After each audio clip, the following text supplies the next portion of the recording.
Mister Harshraj ने जानना चाहा है कि वो अपना नाम कैसे लिखें, क्योंकि उन्हें अपना नाम लिख पाने में परेशानी हो रही है। तो आइए देखते हैं। हर्षराज। पहले तो हम ये लिखना सीख लें, हर्ष। अब हर्ष में जो आवाज़ आ रही है वो देखिए, वही है आवाज़।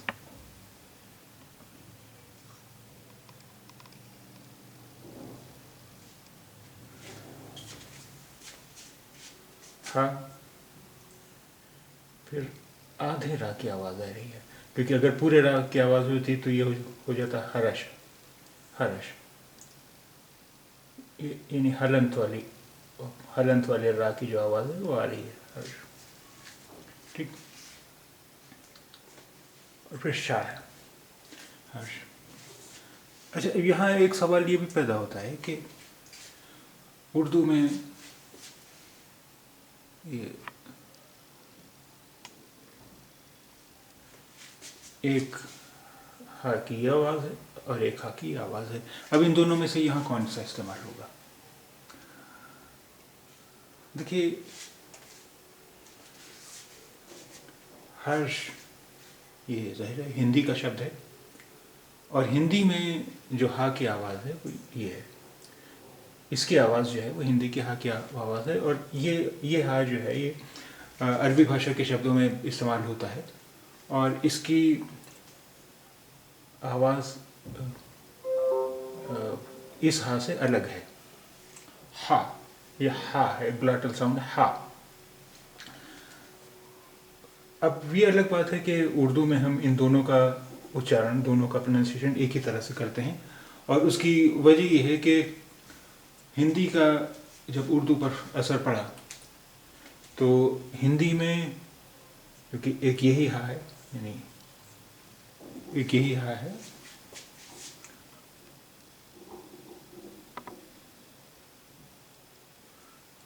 हिंदी में एक यही हा है, उर्दू की तरह दो हा नहीं है। तो हिंदी के हा की आवाज़ जो है वो बिल्कुल इस हा की जैसी है।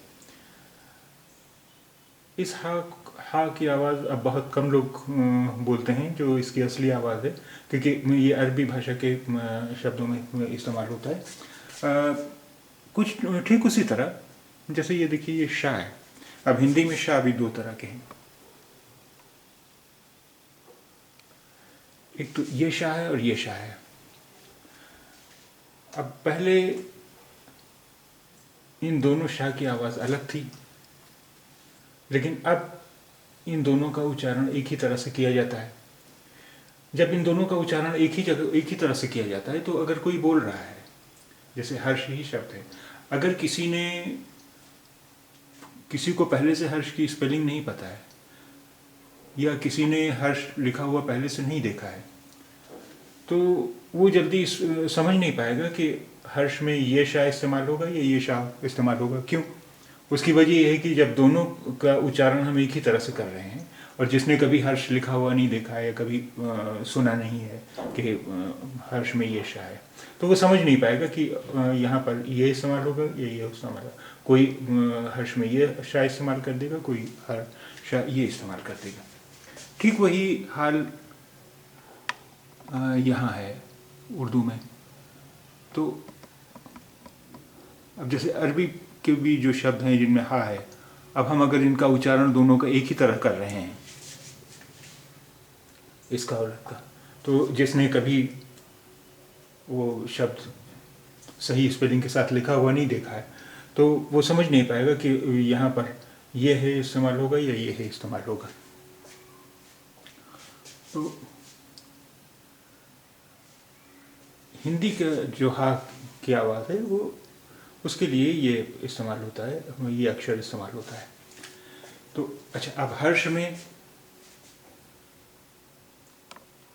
कौन कौन सी तीन आवाज़ें हैं? ह, र, श। तो अब देखिए, ये तो हो गया।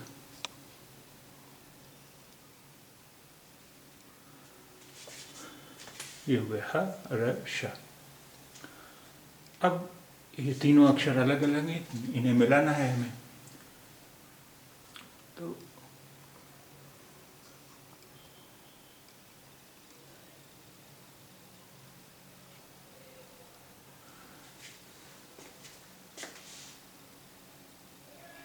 जब ये हा और रा मिलेंगे तो इनकी शक्ल बदल जाएगी। हा की शक्ल हो गई ये हुई, ये जो आप देख रहे हैं, ये नीचे लटकन सी देख रहे हैं और ये देख रहे हैं, ये है हा, और फिर ये है रा। रा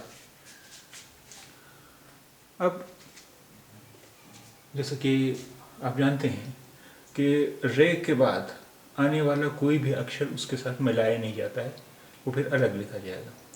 तो शा आ रहा है तो शा इसके साथ मिलाया नहीं जाएगा, क्योंकि रा के बाद कोई भी अक्षर उससे मिलाया नहीं जाता, इसलिए ये शीन अलग लिखा हुआ है।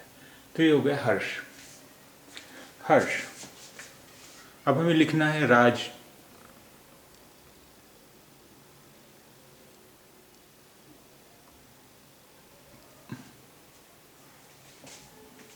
तो जैसे कि आप जानते हैं कि अलिफ जिस भी अक्षर के बाद आता है वहाँ पर आ की मात्रा का काम करता है। तो रे अलिफ ये हो गया रा, रा, और फिर जीम है राज। यहाँ तीनों अक्षर अलग अलग लिखे गए हैं। उसका कारण यही कि अभी आप जैसा आप जानते हैं कि रे के बाद आने वाले, रे के बाद कोई भी अक्षर आता है तो वो रे के साथ मिलाया नहीं जाएगा, तो इसलिए अलिफ अलग लिखा गया है। अब अलिफ भी ऐसा अक्षर है कि उसके बाद आने वाला कोई अक्षर उसके साथ मिलाया नहीं जाता है, तो इसलिए जीम भी अलग लिखा गया है। इसलिए ये तीनों अक्षर रे अलिफ जीम तीनों अलग अलग लिखे गए हैं। तो ये हो गया, देखिए लिखा हुआ ये हर्षराज, हर्षराज, हर्षराज।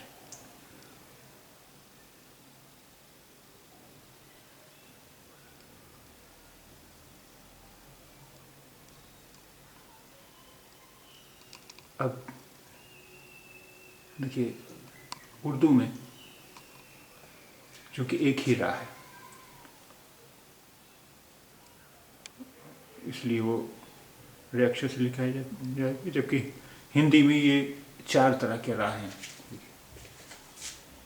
ये एक ये पर्व, और ये प्रकाश, एक ये रा है, एक ये पृथ्वी, ये रा है, और फिर एक ये रा है परवल। तो हिंदी में ये 3 तरह के रा, 3 तरह से रा लिखे जाते हैं, 3 तरह के रा हैं, लेकिन उर्दू में एक ही तरह का है, इसलिए वो इसी तरह लिखा जाएगा। हर्षराज, हर्षराज।